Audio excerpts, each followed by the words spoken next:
The KALF-ROM the STRs. The end was coming for the Nilari.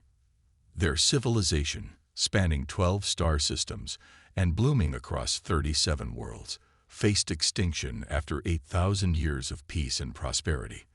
Their sleek silver ships fled from system to system, carrying refugees by the millions as their homeworlds fell one by one. Ambassador Televin stood on the observation deck of the Voice of Harmony, watching the starfield blur as the ship pushed its engines beyond safety parameters. Her silver-flecked skin had lost its luster in recent months, and the luminescent patterns that once danced across her shoulders had dimmed to almost nothing, a physical manifestation of her people's despair. "How much longer?" she asked, not turning from the viewport. First Minister Callow approached, his movements betraying exhaustion that matched her own. "The coordinates are verified. We'll reach the system in 22 hours. The humans call it Sol. And you're certain the old records are accurate?" "As certain as one can be about information collected 3 centuries ago," Callow replied.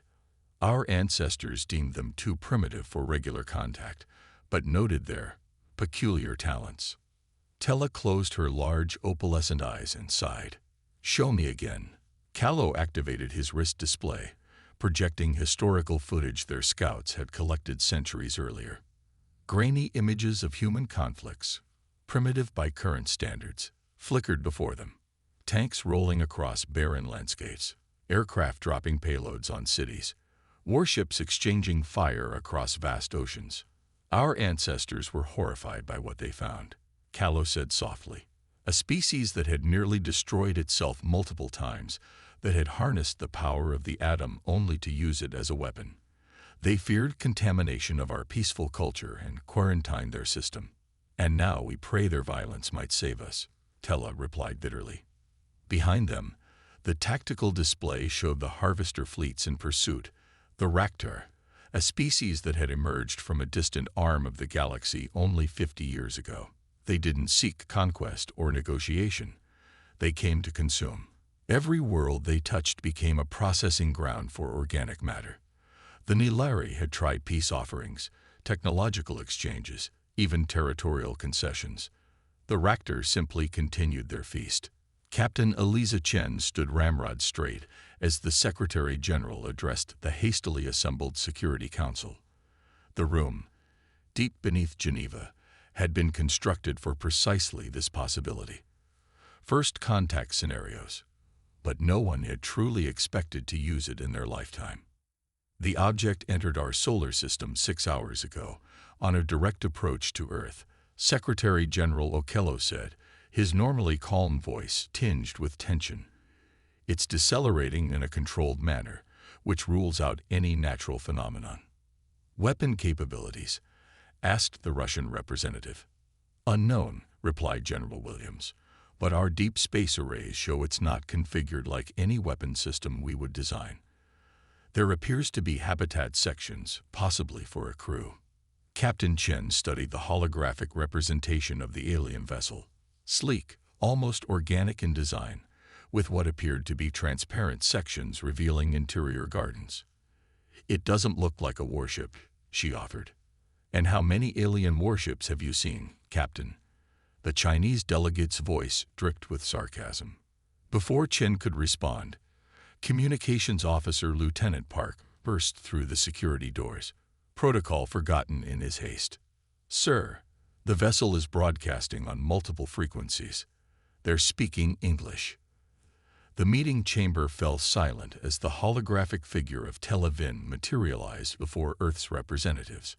Her alien appearance, tall and willowy with silvery skin and those disconcerting opalescent eyes, caused a ripple of murmurs before decorum reasserted itself. "People of Earth," she began, her voice melodious despite the grave circumstances, "I come to you in desperate need. My civilization stands on the brink of extinction, and you may be our last hope." Over the next hour, she detailed the Nilari's plight, the ruthless efficiency of the Raktar, the billions already lost. The world's turned to processing plants where living beings were broken down into component parts, some consumed, others repurposed. She showed them footage that made hardened military personnel turn away in disgust. "Why come to us?" Secretary General Okello finally asked. "Your technology clearly surpasses ours. Your ships can cross light years in days. Surely there are other advanced civilizations who could help." "There are," Tella admitted. "But they are like us, peaceful, collaborative. They build, they create, they explore. But they do not." She searched for the word, fight. "And we do," General Williams said flatly. "Our ancestors observed your world centuries ago. They saw your conflicts, your weaponry, your willingness to fight for territory and resources. They feared these qualities and chose to leave you in isolation." Captain Chen leaned forward. "But now you need those same qualities." "Yes," Tella said simply. "The Raptor cannot be reasoned with. They cannot be appeased, and they will eventually find your world, whether you help us or not. We need what your people have mastered over millennia, the art of war." The Situation Room at the Pentagon buzzed with activity as military leaders from around the world gathered both in person and via secure channels. Captain Chen, unexpectedly promoted to liaison with the Nilari delegation, stood beside General Williams as he addressed the assembly. "The Provisional Alliance has been approved by an emergency session of the UN Security Council," Williams stated. "Ambassador Televin has provided technical specifications that will allow our engineers to adapt their FTL technology to Earth vessels. The question now is strategy. How many ships can we deploy?" asked the Indian admiral. "The Nilari have provided enough drive systems for 26 Earth vessels," Chen replied. "Priority has been given to aircraft carriers and missile cruisers as they offer the most flexible response options. 26 ships against a fleet of thousands," the Russian general scoffed. "This is suicide." "The Raktar have never faced armed resistance," Chen countered. "According to Nilari intelligence, they've evolved tactics designed to harvest helpless populations, not fight wars." Williams nodded, "Which gives us an advantage. The Nilari have provided star charts showing the Raktar expansion pattern.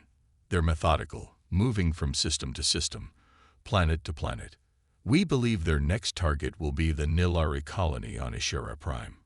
He activated the main display, showing a star system with 5 planets. "We'll make our stand there. Not with direct confrontation, but with something the Raktar have never experienced, an ambush." Televin watched from the observation deck as humans transformed their warships. Engineers swarmed over the massive vessels, integrating Nilari jump drives and shield technology while mounting additional weapon systems. The humans worked with astonishing speed and determination. "Your people are efficient," she said to Captain Chen, who stood beside her. "We're motivated," Chen replied. "The footage you showed us of what happened on your colonies." She stopped, swallowing hard. "No species deserves that fate. My people thought yours too violent to join galactic civilization," Tella admitted. "We feared you would bring war to the stars." Chen's expression hardened. "And instead, war found you. War always finds those unprepared for it, Ambassador. History has taught humanity that lesson many times. A lesson my people never learned," Tella said softly. "Well, you're about to witness the result of those lessons." Chen gestured toward the fleet assembling in Earth orbit. "Operation Righteous Fury launches in 6 hours. We're bringing humanity's oldest art form to the stars." As Tella watched, the first modified Earth vessels began powering up their newly installed jump drives. The night side of Earth glowed with industrial activity as humanity prepared for its first interstellar war. She whispered a prayer to ancestors who had never known conflict. "Forgive us for what we have unleashed." Admiral Malcolm Harrison stood on the bridge of the UES Indomitable, formerly the U.S. Gerald R. Ford aircraft carrier, now transformed into humanity's first interstellar warship. Around him, officers monitored stations displaying information that would have seemed like pure science fiction just weeks ago. "Jump drive charging at 92%, reported his XO, Commander Rodriguez. All battle groups report ready status. Harrison surveyed the tactical display. 26 Earth vessels, accompanied by the remaining 12 Nilari refugee ships, formed the first human Nilari defense fleet. A pitiful force compared to the Raktar armada they would soon face, but Harrison had never expected a fair fight. "Signal all ships," he ordered. "We jump in 5 minutes. Weapons hot immediately upon arrival." As the countdown proceeded, he thought of the Nilari briefings, a peaceful species that had never developed military doctrine, never built weapons of war, never even conceived of tactical deception. They had tried to negotiate with the Raktar, offering surrender and cooperation. The Raktar had taken their offers as submission and harvested them anyway. But humanity was bringing something new to this war, not just weapons and ships, but 5,000 years of military evolution, strategies refined through countless conflicts, the willingness to do whatever was necessary to win. "Admiral," called out the communications officer. "Message from Captain Chen on the Nilari flagship. Put her through." Chen's face appeared on the main screen. Behind her stood Ambassador Televin, looking both hopeful and terrified. "Admiral Harrison," Chen said formally. "The Nilari wish to thank Earth for its assistance." Harrison nodded. "Tell the ambassador we're not doing this just for them. Those Raktar bastards would find Earth eventually. Better to fight them on our terms than wait for them to come to us." 1 minute to jump, Rodriguez announced. Harrison straightened his uniform. "Captain Chen, you might want to tell your Nilari friends to strap in. Humanity is about to show the galaxy what we do best." The stars blurred as 26 Earth warships, carrying humanity's deadliest weapons and most battle-hardened warriors, leaped toward their first interstellar war. The Dodoratk of Earth, the Raktar harvester fleet, moved through the HFY system with methodical precision.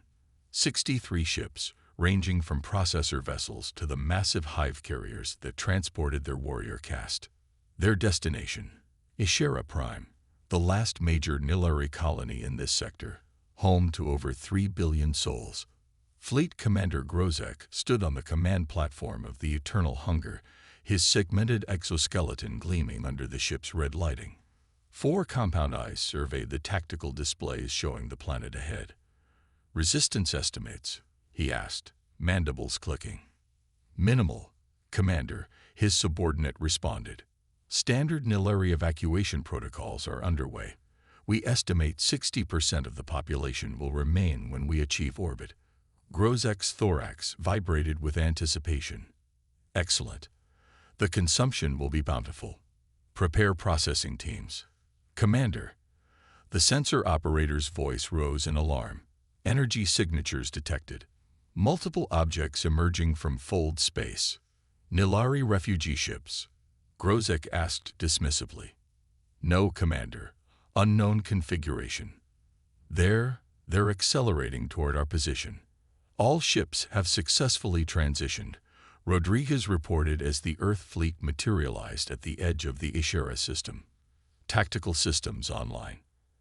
Admiral Harrison nodded, studying the holographic display showing the Raktar fleet in neat, orderly formation, a harvesting pattern, not a combat stance. Just as the Nilari had described. "Send the signal to implement Operation Scattered Thunder," Harrison ordered. Across the human fleet, officers relayed the command. The 26 Earth vessels, which had emerged from jump space in tight formation, suddenly broke apart, separating into seemingly random vectors that confounded Raktar sensors. Aboard the Nilari vessel Voice of Harmony, Ambassador Televin watched in fascination as the human ships executed their plan. "What are they doing?" she asked Captain Chen. "Why are they separating? Shouldn't they concentrate their firepower?" Chen smiled grimly. "That's what the Raktar would expect, if they expected resistance at all. But we're not here to fight fair. We're here to win." Grozek's confusion turned to concern as the unidentified vessels scattered across his sensor grid. The Raktar had never encountered such behavior. Prey species typically huddled together for protection or fled in panic. These ships were doing neither. "Analysis," he demanded. Unknown vessels show weapons signatures, Commander, his tactical officer reported. They appear to be military vessels. The concept seemed alien to Grozek. The Nilari had no military, no dedicated war vessels. No species the Raktar had encountered maintained such things. They were inefficient, a waste of resources better used for expansion and consumption. Establish communication, he ordered. Inform them of their inevitable consumption. Before his communications officer could comply, multiple alarms blared across the command deck. Projectiles detected, thousands of them, approaching from multiple vectors. Grozek's compound eyes widened. What? Tomahawk missiles away, announced the weapons officer aboard the UES Relentless, formerly the U.S. Arleigh Burke destroyer. First wave successfully deployed. Similar reports came in from across the human fleet. In the first coordinated attack, over 2,000 modified cruise missiles accelerated toward the Raktar fleet from a dozen different directions. The missiles had been enhanced with Nilari propulsion technology, making them faster and more maneuverable than anything Earth had previously deployed. Admiral Harrison watched the tactical display with grim satisfaction. Status of the Raktar point defense systems. Minimal activity, sir, replied the tactical officer. They appear to be confused.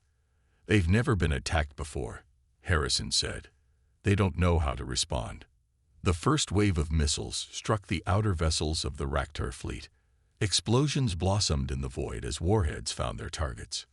Direct hits confirmed on 27 Raktar vessels, Rodriguez reported. Wait. They're beginning to return fire, sir. Random patterns, no coordination. Harrison nodded. As expected, implement Phase 2.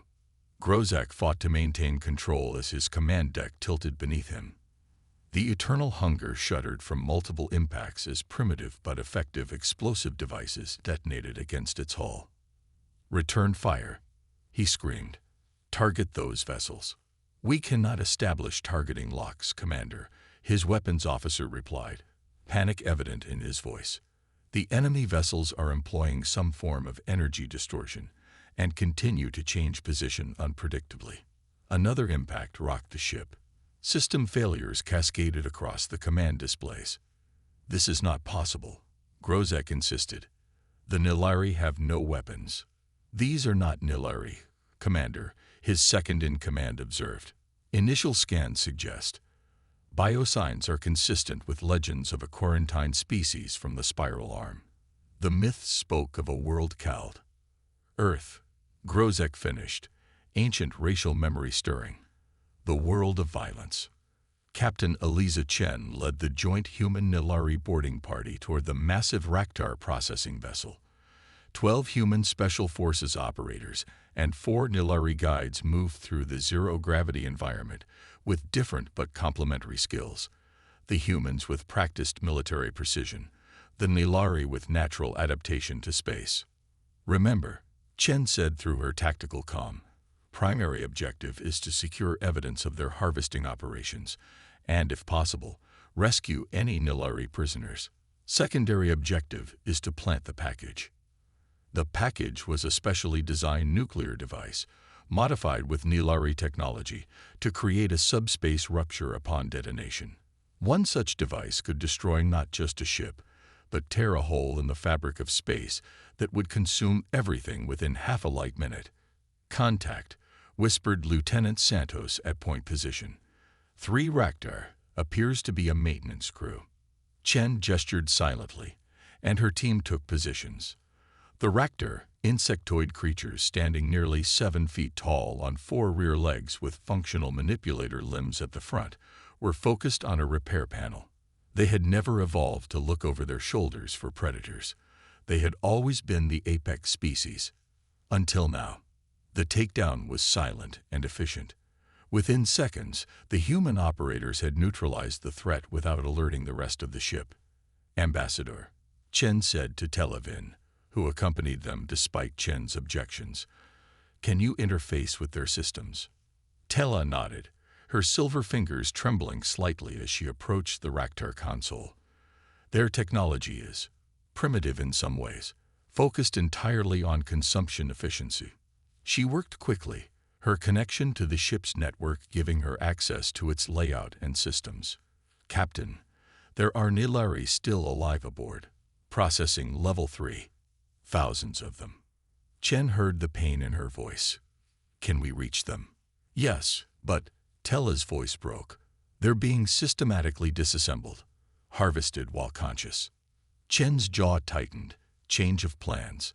Lieutenant Santos, take half the team and deliver the package to the engine core. The rest of us will attempt rescue operations." As they moved deeper into the vessel, Chen witnessed horrors that would haunt her for the rest of her life. The reactor didn't just kill, they processed. Living beings were methodically taken apart, their components sorted for various uses. Some became food. Others became raw materials for reactor biological technology. And they did it all while their victims remained conscious. Admiral Harrison maintained a calm exterior as reports flooded in from across the battlefield. The initial surprise had given the human fleet a significant advantage, but the reactor were adapting. Not quickly enough to turn the tide, but enough to inflict damage. UES Dauntless reports critical damage to propulsion systems, Rodriguez informed him. "They're implementing scuttle protocols." Harrison nodded grimly. "Their first casualty of the war. Survivors. Escape pods launching now. The Nilari vessel Light of Dawn is moving to retrieve them."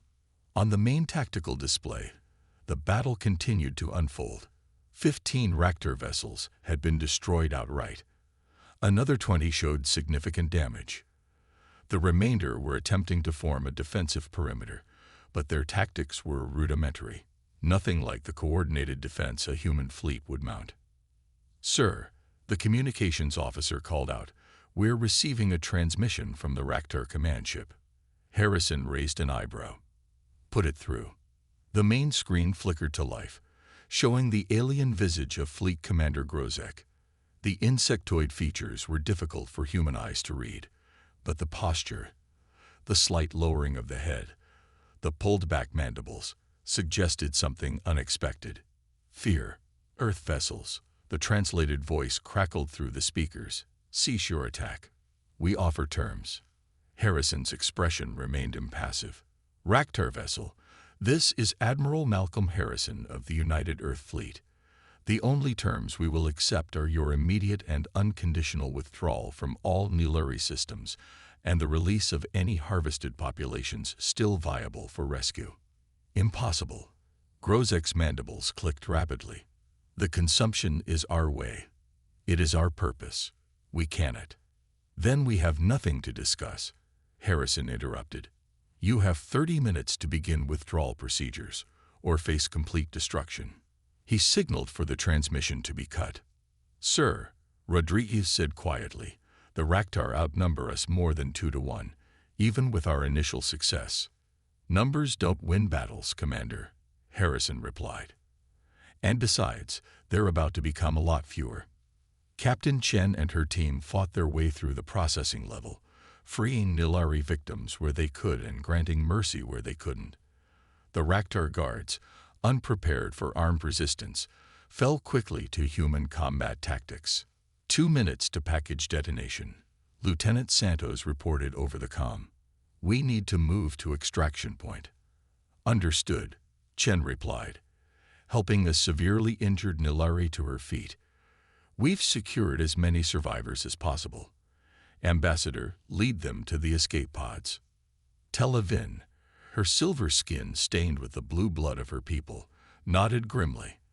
"What about the other processor ships? There must be more of my people." "There are," Chen confirmed, "and we'll get them too. But first, we need to show the reactor what happens when they face an enemy that fights back." As they raced toward the extraction point, the ship's internal alarms began to sound. The reactor had finally realized the true nature of the human incursion. 1 minute to detonation, Santos updated. They reached the docking bay where their assault craft waited, herding the rescued Nilari aboard. As Chen prepared to board last, ensuring all survivors were safely evacuated, a massive Raktar warrior burst through the internal doors, mandibles spread in rage. Without hesitation, Chen drew her sidearm and fired 3 precise shots. The reactor collapsed, green ichors spreading across the deck. "Captain," Tella called from the assault craft. "Hurry." Chen sprinted aboard, and the hatch sealed behind her. "Get us clear." The assault craft detached from the reactor vessel and accelerated away at maximum thrust. Behind them, the massive processor ship continued its normal operations, unaware of the apocalypse about to be unleashed at its core. Detonation in 5, 4, 3. Santos counted down. The flash was visible even through the assault craft's polarized viewports. Where the processor ship had been, a rapidly expanding sphere of energy loomed like an artificial star. The subspace rupture tore through nearby reactor vessels, consuming them in an unstoppable cascade of destruction. "My God," whispered one of the human operators. Tella Vin watched in silence, tears streaming down her face, whether from grief for her lost people or awe at the destructive power humanity had brought to bear. Chen couldn't tell. "Return to the Indomitable," Chen ordered the pilot, "and inform Admiral Harrison that the package delivered the expected results." The Battle of Ashera Prime, as it would later be called, ended with the complete destruction of the reactor harvester fleet. The combination of human military tactics and weaponry enhanced by Nilari technology proved devastatingly effective against an enemy that had never faced true resistance. 2 months later, Ambassador Tella Vin stood in the Great Council chamber on the Nilari homeworld of Luminara. The assembled elders, the few who had survived the initial Raktar attacks, listened in stunned silence as she presented the terms of the Human-Nilari Alliance. "The humans ask for permanent bases in 5 systems along our outer territories," she explained. "In return, they will provide military protection and training to ensure the Nilari people need never fear extinction again." "And what of the Raktar?" asked Elder Sovin, his ancient face lined with concern. "Have they been destroyed?" "No," Tella replied. After the humans destroyed 3 more harvester fleets, the Raktar High Command agreed to peace negotiations. They have withdrawn to their original territory and agreed to cease all harvesting operations. They simply agreed. Elder Marais sounded incredulous. The humans explained the alternative in terms even the Raktar could understand. Tella's voice hardened.